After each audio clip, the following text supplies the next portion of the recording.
Welcome to Shaky Sports Journeys. Appreciate you joining us again. Interesting subject today, with a lot going on in relation to institutional racism.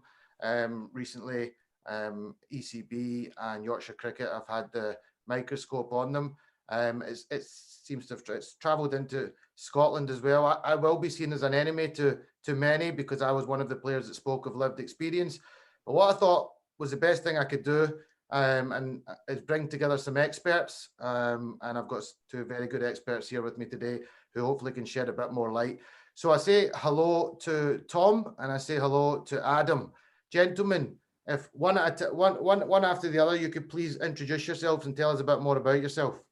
Sure. So my name's Tom. I am doing a PhD at Birmingham City University, and effectively we're looking into the experiences of British South Asian players through the elite performance pathway in cricket.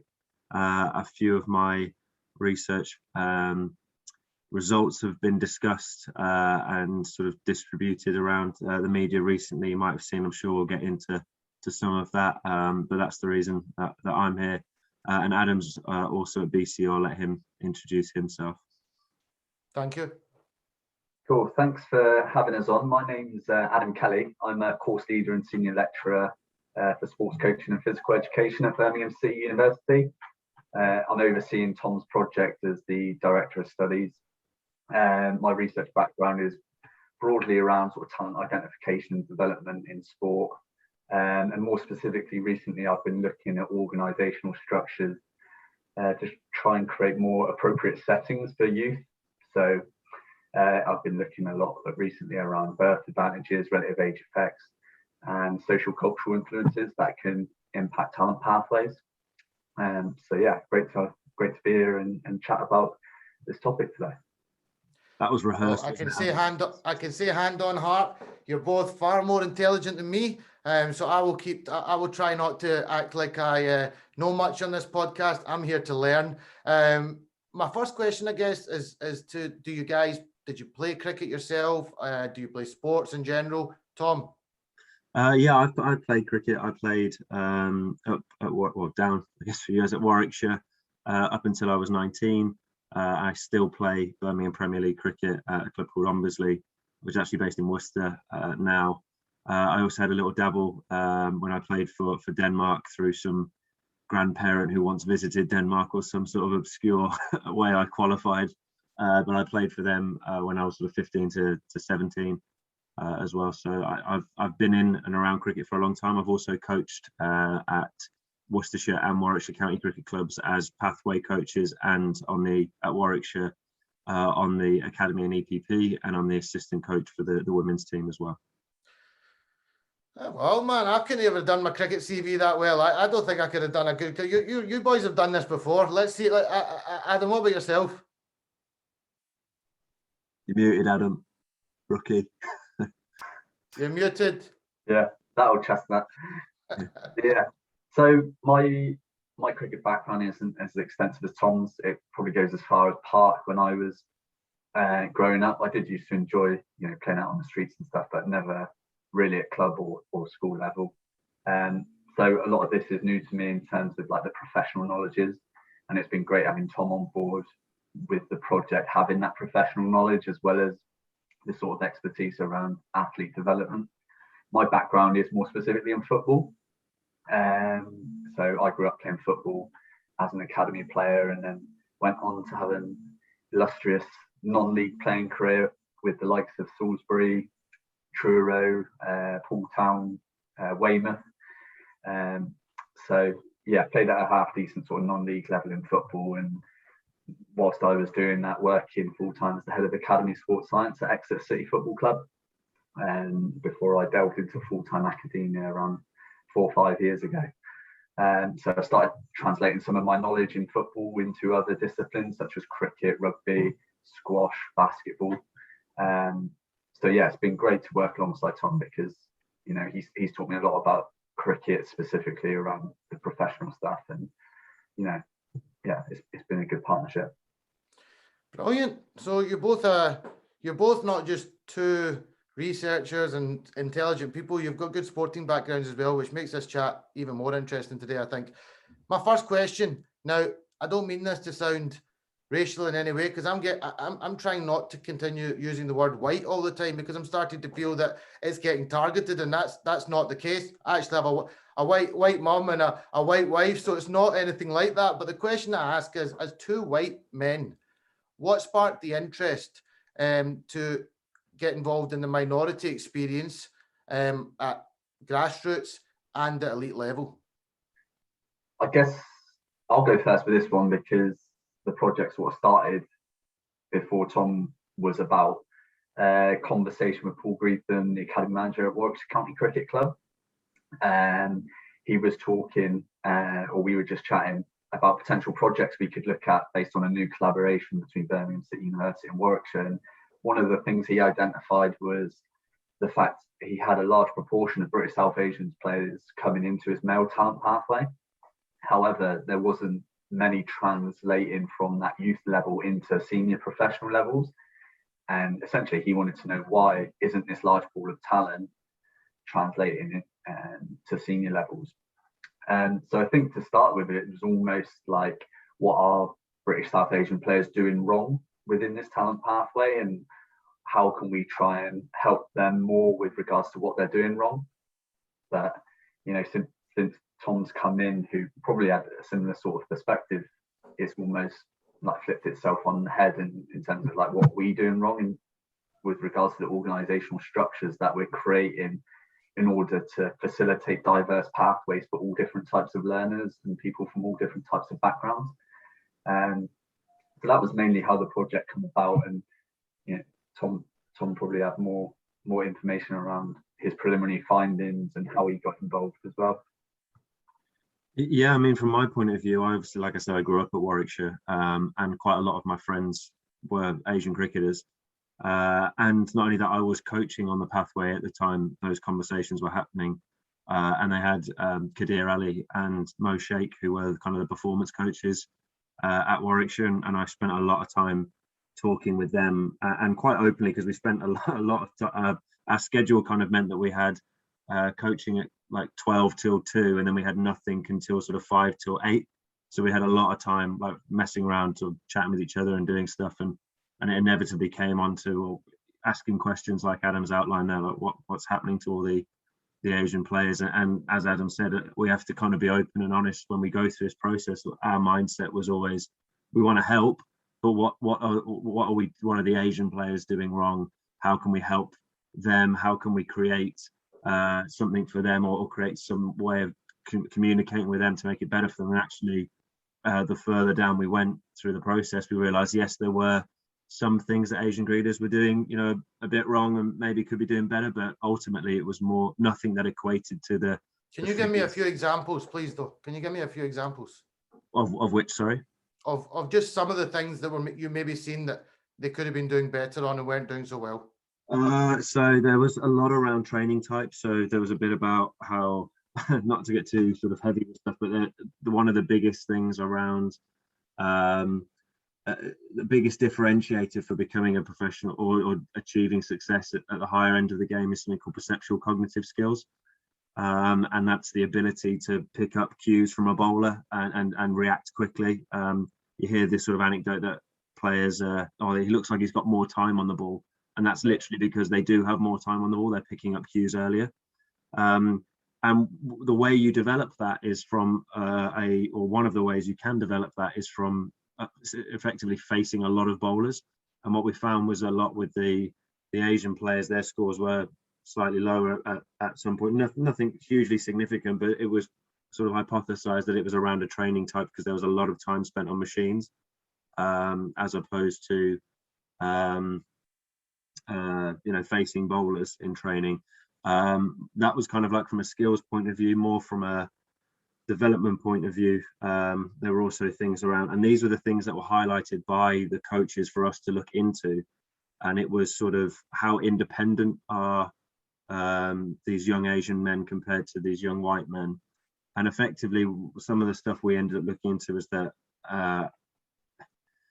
young Asian men do become independent later than young white men. And effectively that's come out from our qualitative study, which maybe I shouldn't be mentioning right now. You can see Adam's face in there, but one of those things that we looked at from there was, does it matter how independent they are, and does it matter how all these sort of things that go against them, which I'm sure we'll come on to in a minute, probably not quite the right time to bring it up yet, but all these kind of little 1%ers that were going against British South Asian players, and you think, well, actually they have nothing to do with how good they are on the pitch.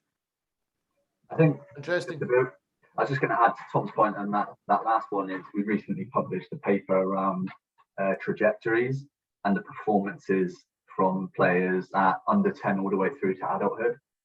And what we did, we compared those who achieved a professional contract versus those who didn't achieve a professional contract, and looked at their mean scores from under 10 all the way through to adulthood, based on skill sets. We looked at batters and bowlers, and across both skill sets there was no differences between British South Asian and white British players based on how well they were actually playing. So what that was telling us was, essentially, there was no differences based on how well they were playing, but it appears that the white British players were still getting contracts ahead of the British South Asian players. So performances on the pitch aren't necessarily the reason why they're not getting contracts, which is often the case in sport. The better you perform, the more likely you're going to get a contract. But sorry, I was going to say, and the one thing that's always sort of thrown at us when people, you know, not get defensive, but when they sort of justify what they're doing, is they always talk about, well, if you're good enough, you'll get a contract. If you perform enough, doesn't matter what you look like, you'll get a contract. You'll do well.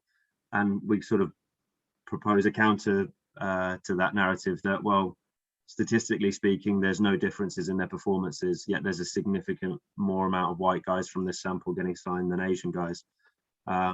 So why is that? And you know, any cricket badger might sort of point out that batting averages and bowling averages and wickets taken and runs scored aren't perfect metrics for, you know, performances. Is like when you score your runs, how you score, etc.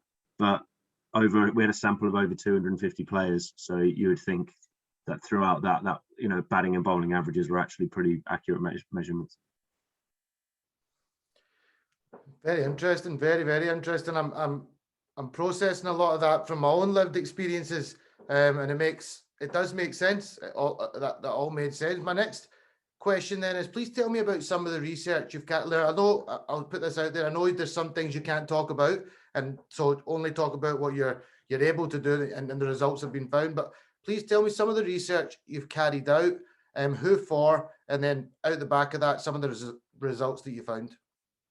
Okay, so the funders of my study and the sort of key stakeholders of my study are obviously the Birmingham City University, the Warwickshire County Cricket Club, Essex County Cricket Club, and the ECB.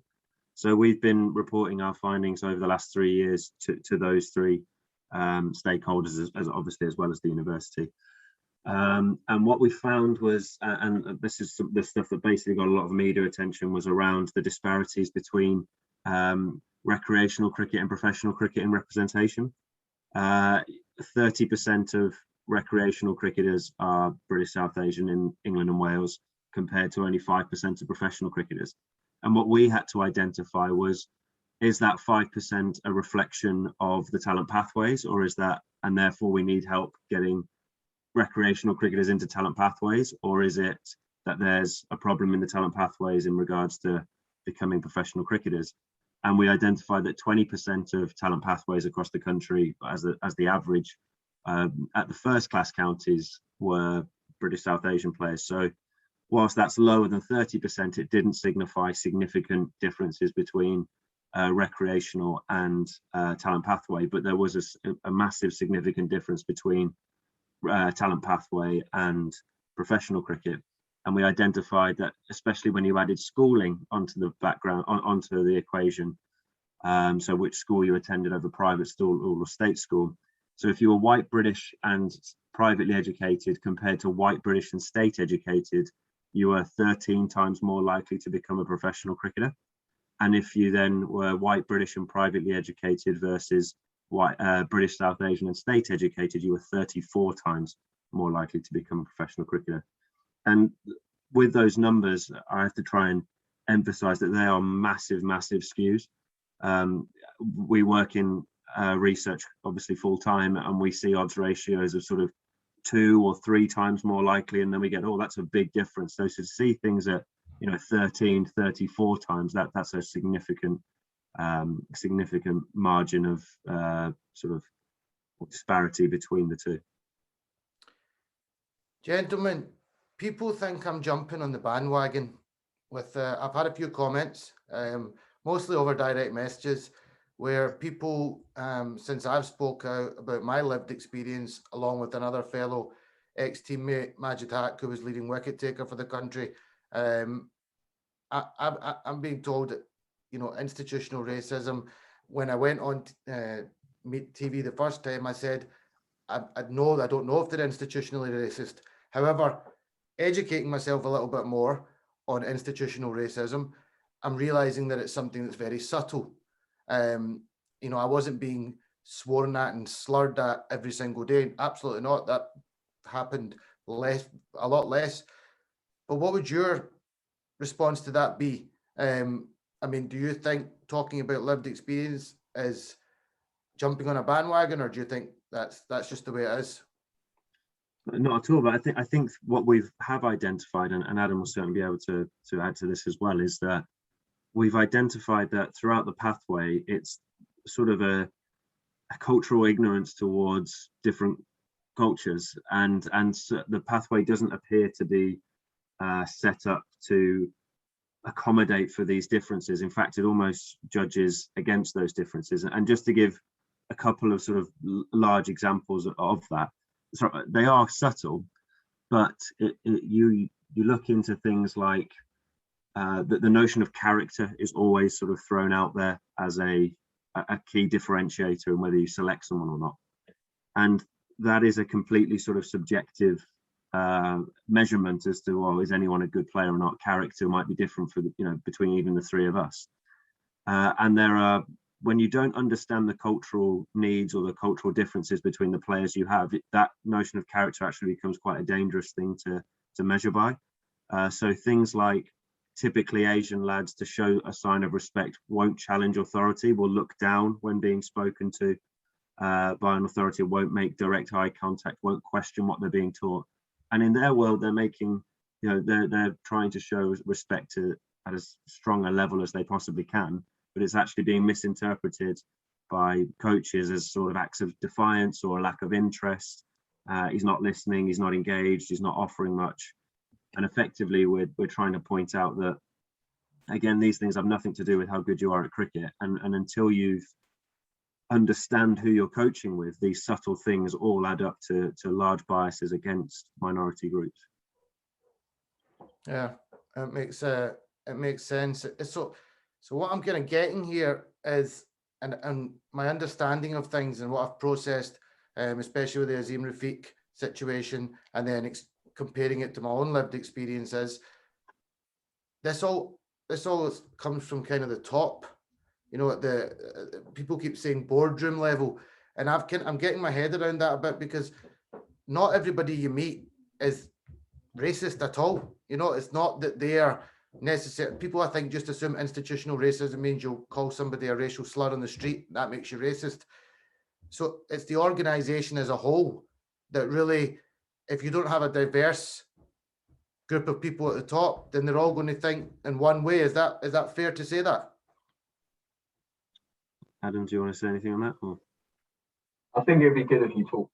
Well, I guess what we understand is the key stakeholders working in cricket at those higher levels are essentially white and privately educated, which then becomes infiltrated down throughout all the other systems, the clubs, the talent pathways, etc. So I don't remember the figures straight off the top of my head, but I think it was something like 94 or 95% of the coaches within the talent pathways are white. So if we've got a population of 30% British South Asian players in those talent pathways, but only 4 or 5% coaches, there's probably not enough role models for those athletes to work with coaches who they probably better understand.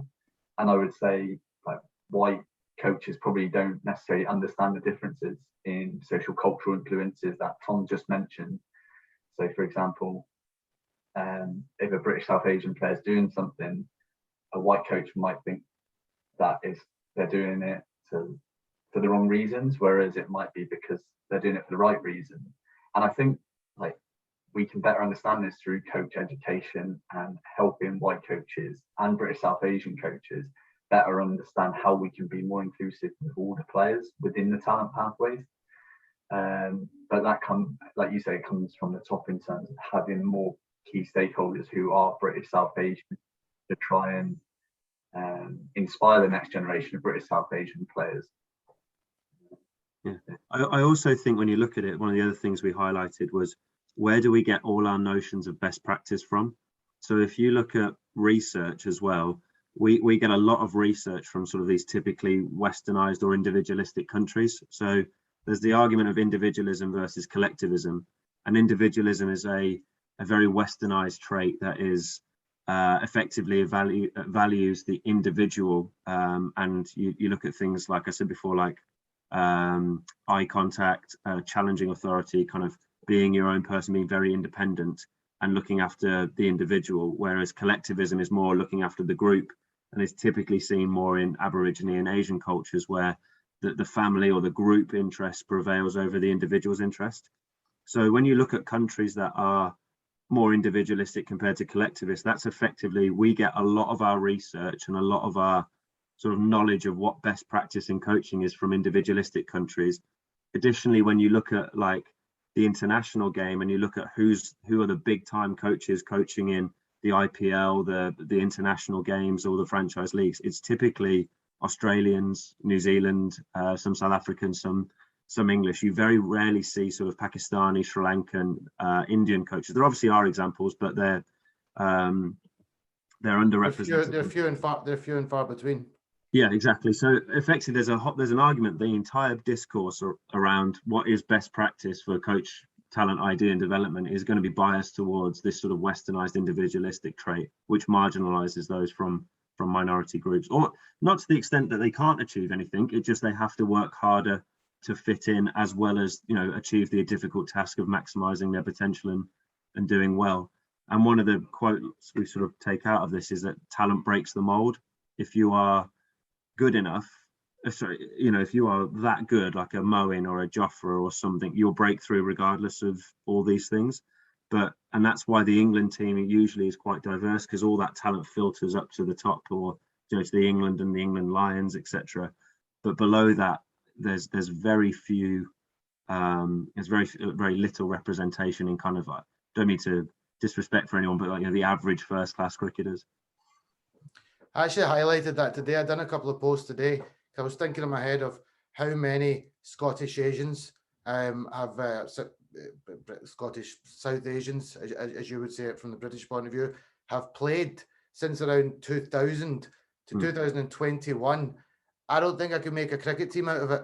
I think when I stretch it, it was 10, and you're talking 3 of them have probably only had a couple of caps. And so many Asians play cricket. So I just can't get my head around how that doesn't transpire into the national team. Please give me an example from both your points of view of an organisation that's doing it well in sport. I guess before we jump onto that one, I was just going to expand on some of the stuff Tom was talking about. We were having a conversation about this the other day. When we're from a talent ID perspective, when we're trying to identify players, we often look at different markers of potential, and one that's often used in cricket is character. So if me as a white coach, or whoever as a British South Asian coach, if we're both stood there rating these players based on their potential, we may have different perceptions of what character is and how that's translated into long-term performance and how that would help that player achieve professional status. So if we have different social cultural backgrounds within talent pathways, but different perspectives based on what character is, then there's going to be conflict on who we're selecting.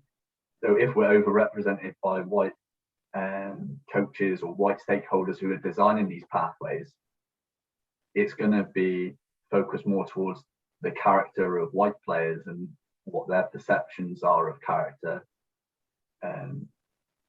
So I think having a better understanding of what character is across all these diverse backgrounds would really help in terms of identifying potential talent. With that, the only thing that's been categorically identified from the literature that has a resounding effect on performance in the professional game is, from a character point of view, is resilience. And the question I always ask the coaches is how do we measure or test resilience? Because if you look at, if in a county age group season, you might play 15 or 20 games, you might only get 1 or 2 chances to genuinely demonstrate resilience in the game, coming in at 40 for 5 or, bowling when they, the last final over or something, and they need 5 to win or something. So it's really difficult to measure resilience based on performances when there are so few chances to actually do that in a season. But there are other things that you can look at, like, are there examples of them showing resilience outside of cricket, within training? And effectively, if you, instead of saying character, say what we're looking for resilience, that opens up the conversation to across far more cultural things, as opposed to, just looking for, that broad term character, which can be defined, as Adam says, by usually whoever's marking it or whoever's subjectively viewing it. If you wanted to answer the question you asked just before that. Yeah, no, but that was it. No, that was good. That was important. That was important. Phil, I always encourage you, if you think I've moved on from something, there's a point more to make. I always encourage Mike. So that was good, Adam. Appreciate that. But yeah, the question. Tell me of an organisation that in sport, please, that's doing it well. Well, the kind of the big topic around talent ID, and again, Adam might be able to speak more on this at the moment, is that in literature, a lot of it we're talking about that no one's any good at it. It's incredibly difficult to predict future performances, especially in programs that are based around sort of age grouping and things based on biannual age grouping as opposed to maturation states. That's what Adam's sort of expertise is really in around how to deal with that. So I can let him sort of elaborate on those things. But I guess from an ethnicity and a race point of view, football has a much more diverse playing demographic than probably any sport, especially probably in Europe. But you would say the racism that we typically hear and see from football is more from the stands and from social media. Whereas within cricket, the PCA did a survey speaking to all the professional cricketers, which asked where do they experience racism, and 25% of the sample came back and said they experienced racism. Of that 25%, 60% said that they experienced it either in the dressing room or on the pitch. So it's identifying where the differences are. And I think although you could point to football and say that looks far more diverse, they also have a problem with taking that talent on the pitch to the senior structures and the manager roles and the boardrooms as well. So I'm not really aware of any sport that's nailing it at the moment. Certainly not from a talent ID point of view, but it's just trying to identify which communities require which support within each sport, and each community and each sport will require its own intervention to solve those issues, as opposed to sort of a blanket BAME or inclusive policy that could work across several sports. It needs to be tailored. I mean, even within cricket, you actually look at the Black British community, and they require help getting into talent pathways. So they're underrepresented, just accessing the elite point of the game, whereas Asian players are in talent pathways and they need help getting to the professional game. So that requires 2 different interventions. And you can see what they're doing at ACE with Ebony and Chevy, with the Afro-Caribbean Engagement Project, which they're rolling out, which is targeting exactly that. Sorry, went off one. That's good. When you were talking about specific strategies, Tom, I know we had a conversation previously about selection quotas. Yeah. Obviously, it happened in South Africa previously. It'd be good if you shared your thoughts on that. Yeah, so we should be doing all we can to avoid selection quotas. So just to give a background, selection quota means, each team has to have 10% Asian, 5% Black, or something along those, giving quantitative numbers to say we have to hit these targets. And although from a statistical point of view, that will obviously have an effect on the demographic and improve, from a numbers point of view, the representation. However, there's a lot of work done out there. There was a brilliant interview by Nasser Hussain and Makari Tini. There was also some other qualitative work that's been done around South Africa's quota system as well, which highlights the negative impact of being a quota player, and whether that's being a player or in a boardroom, around feeling like you're only there to tick a box and you're not there on merit, and how other people view you as well. And it can actually have a huge detrimental effect on the players and those in the board members to second guess themselves, to not feel as confident, to not feel like they've earned it, to be viewed as if they haven't earned it as well. And effectively, equality of outcome has never really worked. There aren't too many examples where a quota system is an equality of outcome. What we really need to be doing is providing equality of opportunity, and saying, right, instead of saying we have to hit targets, we need to be clearly identifying barriers and providing those who are marginalized with an additional opportunity to break through those barriers, and in the specific areas they require support. And that's not giving out any handouts. That's not, quoting or saying you're just here because we have to have so many Black or so many Asian players, that they still have to earn it, but it's giving them a second bite of the cherry to specifically target the areas that they need the most support in. That to me would be the best way forward, as opposed to hitting percentages. Interesting, very interesting. How do we ensure that there is representation at decision-making level?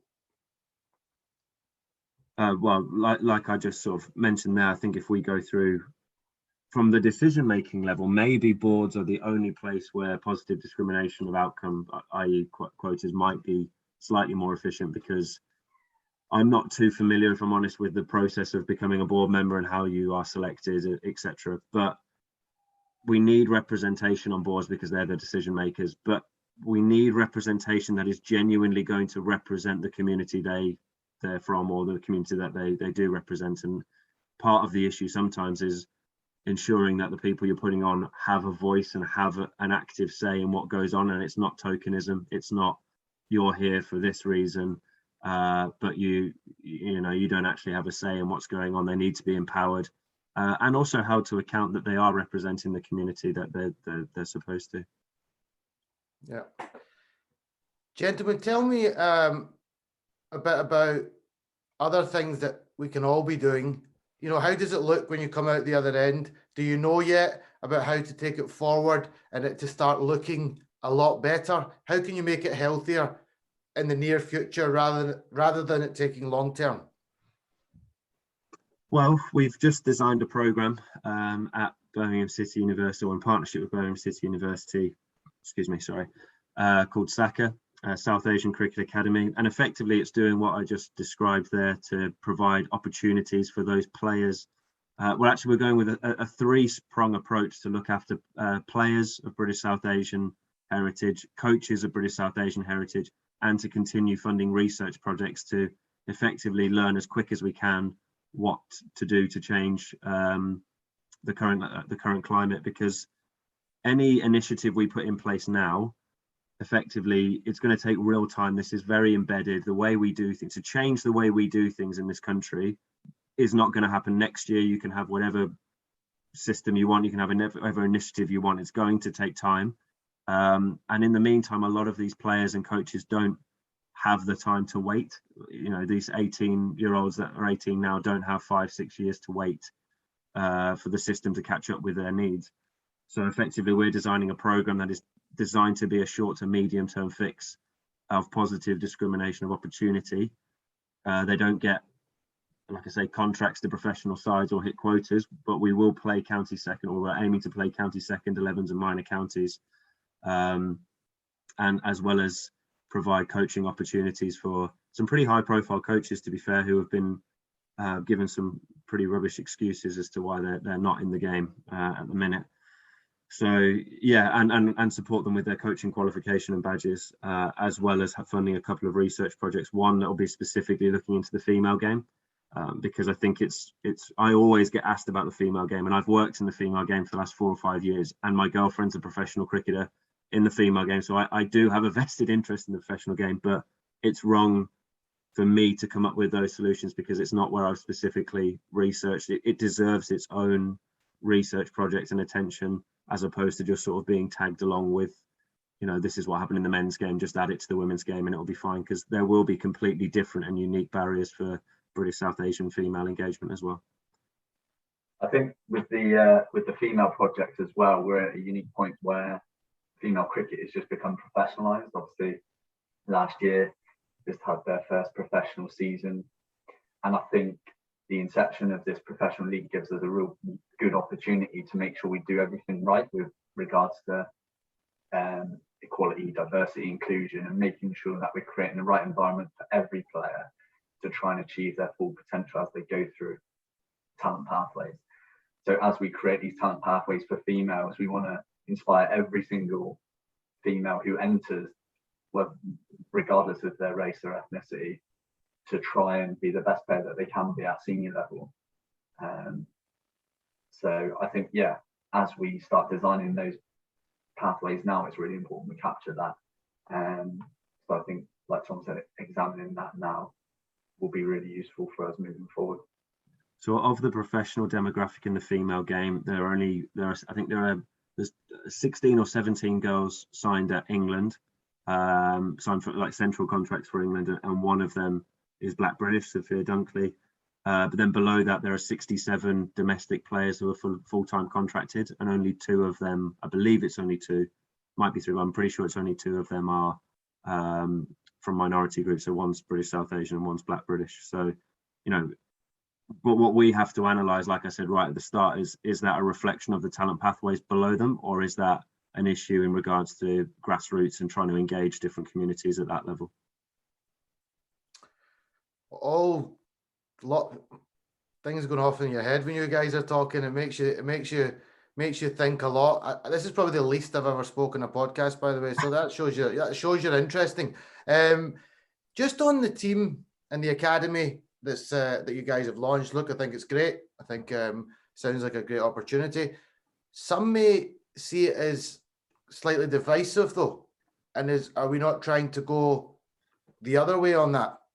Yeah. So do you want to go ahead? I'll go very briefly. So just from our perspective, Tom and Cabby designed Sakura probably around 18 months, 24 months ago. So this isn't just something that sparked up because of what's happened this week. It's been a long process where Tom's been really trying to push this. And I think, like, from our perspective, Birmingham City University have, pledged their investment and their interest to try and support this. And I know other key stakeholders are really keen based on conversations that we had prior to this. But since it's happened, I think people have realised the extent of what is happening. So I think there's going to be a number of key stakeholders involved in this, and we obviously want to work closely or with all these key stakeholders to ensure we do make this change and we do facilitate the important aspects in cricket. This is a sort of short / immediate intervention for British South Asian cricketers who are, what's the word? They are a result of the current pathways. They don't have 2, 3, 4, 5 seasons to wait for the system to change and wait for these more longer term interventions to have an impact on the pathway. So Sakura is essentially a program for those 17, 18-year-olds to up to sort of 23, 24 who are getting released, who aren't getting professional contracts at the 18 first-class counties or beyond, and create an opportunity for them to continue playing professional cricket at a good standard, with the hope of getting them back in at another club or maybe even at semi-professional level. And as we're doing this and as that's ongoing, we can help create opportunities for coaches within that, help develop role models, get them through coaching qualifications, and also ensure that we've got ambassadors that are working with Saka. Tom will be able to reel off the list, but essentially we want to help inspire those players to continue working hard to get a professional contract. And whilst we are doing that, we want to continue implementing strategies into the first class counties, into talent pathways, to facilitate positive change, to help coaches better understand themselves and where they come from and how that can impact upon others, whatever race you're from. So that will take more longer term. It's not just a case of putting on an education workshop for an hour and all of a sudden everyone knows how to act around other people. Like it takes time, and there's various other interventions that can expand from that. But I know Tom's been working really hard over the last sort of 2 years to get to a point now where this has happened. So a lot of people being reactive, which is good because it's going to get implemented. But we've been knocking on the door for a while now. But like I said, it's great that people have realised, and we're really pushing this forward now. So yeah, thanks, Alan. That's pretty much covered it. And I think one of the big things we're looking at is we've written into our sort of our documents that we'll disband after 6 to 8 years, depending on certain metrics. But we're not here forever. It is a short to medium term fix whilst the game is sorting itself out effectively. And like I said, it's so of the current demographic left in British South Asian players in the professional game, so we're already down to 5%, and 20% of the guys who are left are over the age of 32. So, not to write anybody off at all, but in the next 4 or 5 years, they could retire as well. And we're in a position where we need to start running just to stand still in terms of representation. And there's massive work around role modeling, and you can't be what you can't see. And like the thing I highlighted all the time is that if you fast forward to 2025, and again, sorry, speaking from an England point of view, I know you're Scottish, but from an England point of view, when you look at the team and you said, right, in 2025, Jofra's elbow injury could be career ending, especially from a red ball perspective. Chris Jordan's 32, Rashid's 33, Moen's 34, I think, maybe 33, 34.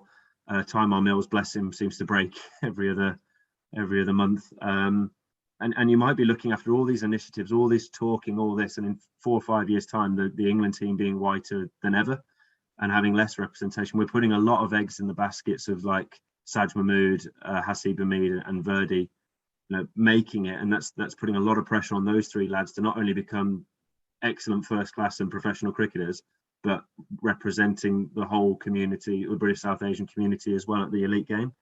So what Saka's trying to do is say, look, coaches keep getting turned away for excuses like they don't have enough experience, or we just want with someone else, or that the interview process to get jobs appears to be a lot around sort of interviewing and presenting, and very little to do with actually coaching when you go for interview jobs. So there's a lot of research around sort of elite interviewers and how they're more likely to do well in terms of getting jobs as well.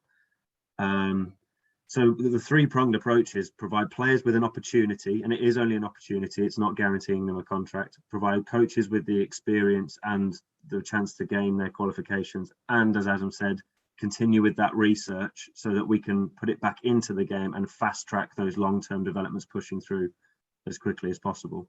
But I completely understand that some people off the bat, it looks like you're creating like a 2-tier system, that Asian lads do this and white lads do this, but ultimately we need this intervention urgently, because like I say, we're going to have to start running to stand still in terms of representation, and we don't have a lot of players that are in the system now don't have time to wait for the game to fix. And as soon as the game's up to a decent standard, or we've done our research and we're in a position, then we disband and we say, we either disband because we're not having an impact and we're a waste of money, or we disband because we've done our job, and that's our goal.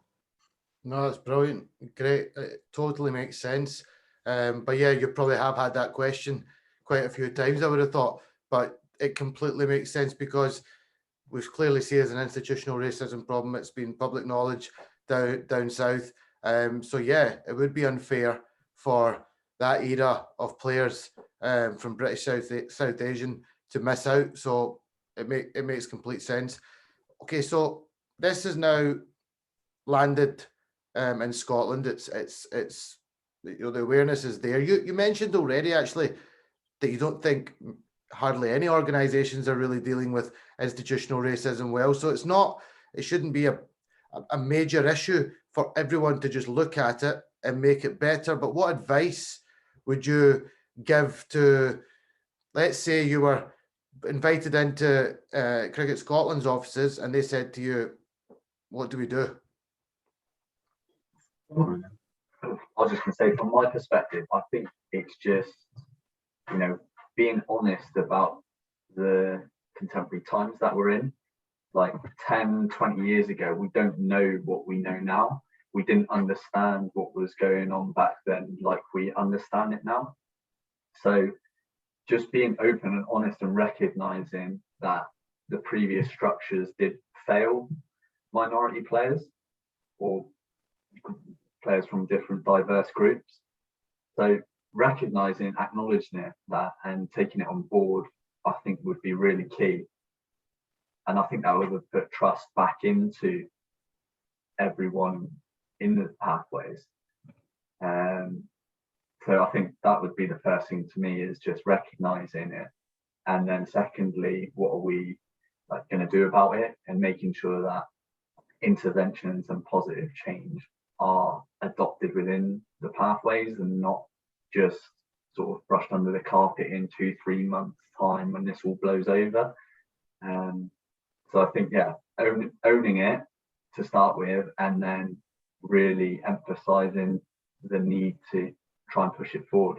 I mean, Tom talks a lot about the British South Asian Action Plan, and from a talent perspective, there was only like 2 or 3 pages on it. So, I can't remember what year that was developed, but we obviously, say that again, sorry. 2018, that was launched. 2018. So 3-4 years, 5 years ago, maybe, when that was developed, like, people obviously didn't recognize this was as much of an issue as what we know now. So when we're developing those types of plans, we need to make sure that there is action in place. You want to expand on that, Tom?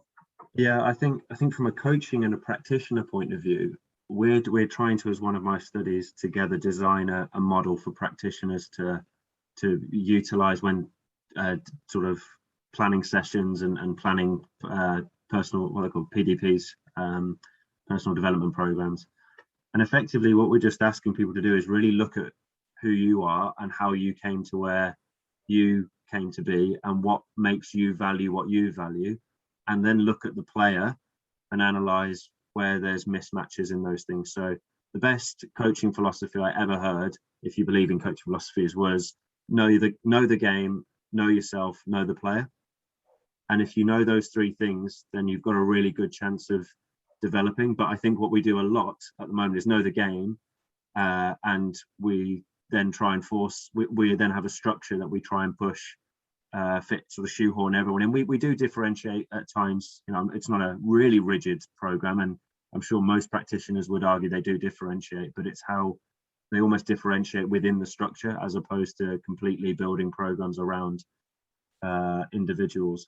So just as a quick example, I always look at, when I did this exercise, I look back at when I was a kid, I did musical theatre and I was in a band. So being up in front of people, performing and singing and talking was sort of second nature to me. So it now means when I give presentations, I don't get particularly nervous, like it's especially in front of like 5 or 6 people. Not that my band was that successful or that we performed in front of thousands of people, but it was more than 5 or 6, I'm happy to say. But what I mean is, I then couldn't judge a player if they came up and they weren't very comfortable speaking in front of a group, because if they've not had that experience, I can't hold them to my own standard of, well, it's only 5 or 6 people. You should easily be able to stand up and talk in front of 5 or 6 people. And it's these types of things that if you can really be honest with who you are as a coach and why you've got to where you've got to and why you value what you value, and reflect that onto the player, you'll find loads of different ways that you can actually interact with them instead of sort of judging them by your own standards. Gentlemen, it's been a real eye-opener You've educated me a hell of a lot, and I'm really looking forward to see the response on this, because I think it's going to be a really educational piece, especially for us here in Scotland, because I do sense that nobody really knows at the moment. They're all feeling probably a little bit threatened when that shouldn't be the case. And I think everybody that manages to watch this will maybe just take a deep breath and think about how we come out the other end of this and how it looks good on the other end. I think you've given probably a lot of food for thought for a lot of people. And maybe I can give you an introduction or something to Cricket Scotland if they need some further help with research. I mean, you guys really know your stuff. So I really want to say thank you very much. I want to give a little shout out as well to Andrew Umid, who made the introduction to Tom, and we managed to get Adam involved very quickly. So I really appreciate it, gents. No worries. Thanks very much. No problem. I can't believe Tom tried to tell everyone he was a front man as well. I was. I can't believe you dropped that in there. I had to be there and everything. Cheers, chaps. See you guys. Thanks very much.